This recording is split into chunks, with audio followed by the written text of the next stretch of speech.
নমস্কার, সকলে স্বাগত জানাই আমার ইউটিউব চ্যানেল প্রণয় পোল্ট্রি ব্লগস। তো আজকে একটা নতুন বিষয় নিয়ে, একটা খুবই গুরুত্বপূর্ণ বিষয় নিয়ে আমি আপনাদের সামনে এসেছি, ভিডিও নিয়ে এসেছি।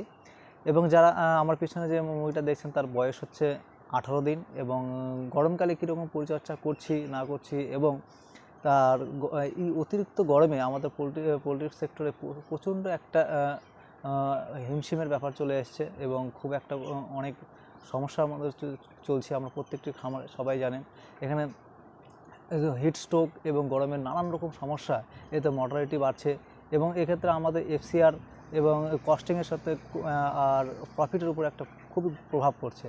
তো এই সব বিষয় নিয়ে আমরা কী কী বিষয় নিয়ে লক্ষ্য রাখবো করলে আমাদের গরমকালে মুরগিটাকে সুস্থ রাখা যায় এবং হিট স্ট্রোক থেকে বাঁচা যায় তা নিয়ে আলোচনা করব।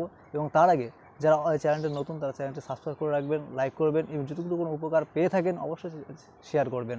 এবং যারা পোলট্রি ফার্ম সেক্টরে আছেন যুক্ত এবং যারা পোলট্রি ফার্ম সেক্টরে আসতে চায় তারা আমার সব হোয়াটসঅ্যাপ গ্রুপে জয়েন হতে পারে। সেখানে আমরা ছোটোখাটো বিষয়গুলো নিয়ে আলোচনা করি এবং সমস্ত খামারিদের সাজেস্ট করা থাকে।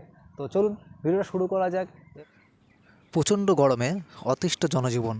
তো এই প্রচণ্ড গরমে পোলট্রি শিল্পে ও তার প্রচণ্ড প্রভাব পড়ছে এবং চারিদিক থেকে খবর আসছে মুরগি মর্টালিটি হচ্ছে এবং আমার প্রত্যেকটা ফার্মে হিটস্ট্রোক হচ্ছে।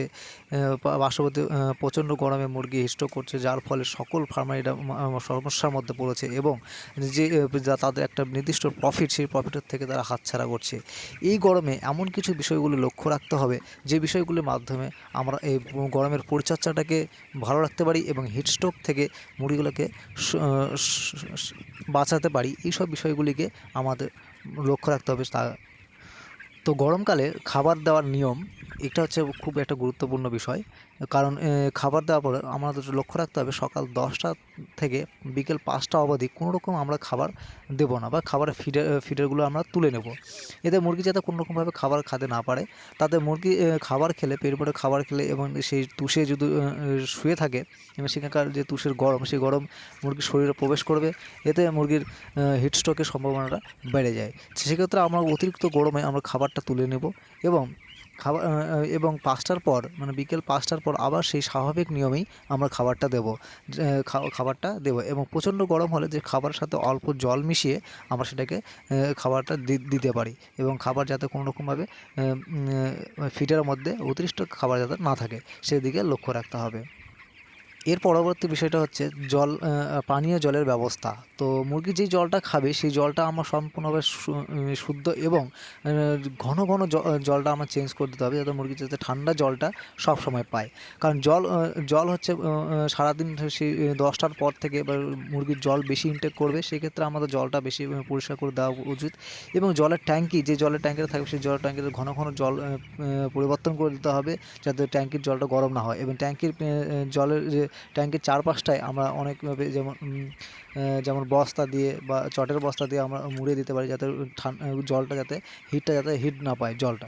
তো দিকে রাখতে হবে এবং জলটা সবসময় শোধন করে দিতে হবে এবং সবসময় ঠান্ডা জল দিতে হবে। এবং জলের সাথে আপনারা কিছু গুড় মিশিয়ে দিন, তাতে মুরগির জলটা বেশি ইনটেক করবে। এক্ষেত্রে আপনার হিটস্ট্রোকটা অনেকটাই কম হবে, সেদিকে লক্ষ্য রাখতে হবে। এর পরের বিষয়টা হলো পর্দা ম্যানেজমেন্ট। তো ফার্মের চারপাশে আমাদের উপর দিয়ে পর্দা লাগাতে হবে, যেটা দিয়ে কোনো ফোঁটা ফোঁটা জল আসবে এবং সেটা ঠান্ডা করতে সাহায্য করবে। তো আমরা ফার্মের চারপাশে আমাদের চটের বস্তা দিয়ে একটা বেড়া তৈরি করতে হবে এবং সেই বেড়াটাকে ভিজিয়ে রাখতে হবে। এবং ভিজিয়ে রাখার ফলে যে বাইরে যে গরম হাওয়াটা, সেটা তার ভিতর দিয়ে এসে ঠান্ডা হাওয়ায় পরিবর্তন হবে। এক্ষেত্রে ফার্মটার ভিতরটা সুন্দর ঠান্ডা হবে, সেদিকে লক্ষ্য রাখতে হবে। তো আর পর্দা ম্যানেজমেন্ট, সবসময় পর্দাটাও খোলামেলা থাকবে যাতে বাইরের হাওয়া প্রবেশ করে বেরোতে পারে। এবং যাদের টিনের ছাউনি দিয়ে রাখছে তাদের অবশ্যই টিনের নিচে খড়ের ছাউনি দিতে হবে, যাতে যে টিনের যে হিটটা সেই হিটটা সরাসরি ফার্মে পৌঁছাতে না পারে। এবং যে ফ্যানটা আছে, যে ফ্যানটা সবসময় মোটামুটি দিনে 3 ঘন্টা 4 ঘন্টা করে অবশ্যই চালু রাখবেন, যাতে ফ্যানটা রাখবেন।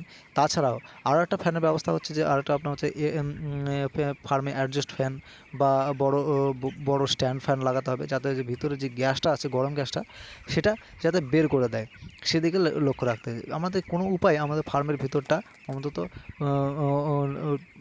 তাপমাত্রা অনেক কম রাখতে হবে এবং ঠান্ডা রাখতে হবে, যাতে মুরগি সুস্থ থাকবে এবং হিটস্ট্রোক থেকে আমরা রক্ষা পাবো। আরেকটা বিষয় লক্ষ্য রাখতে হবে, তো আমাদের ফার্মের পাখির ঘনত্ব, এটা একটা বিশেষ নজর দেওয়ার বিষয়। কারণ আমাদের পাখির ফার্মের ক্যালকুলেশন অনুযায়ী আমাদের পাখি নেওয়াটা উচিত, যাতে অনেক ফার্মাররা বেশি ক্যাপাসিটির বেশি বাচ্চা নিয়ে ফেলে, সেক্ষেত্রে পাখি জড়সড় মানে চাপাচাপি হয়ে থাকে এবং তাদের শরীরের তাপমাত্রা আরেকটা শরীরে পৌঁছায় এবং গায়ে ঘেঁষে লেগে থাকে। এক্ষেত্রে হিটস্ট্রোকের সম্ভাবনাটা অতিরিক্ত বেড়ে যায়। সেদিকে লক্ষ্য রাখতে হবে আমাদের হিসাব করে, এবং যে প্রয়োজনীয় আমাদের জায়গা বাড়াতে হবে এবং লক্ষ্য রাখতে হবে আমাদের চারপাশে যাতে ঠান্ডা বাতাস ঢোকে, এবং আমাদের সবসময় স্প্রে করাটা উচিত।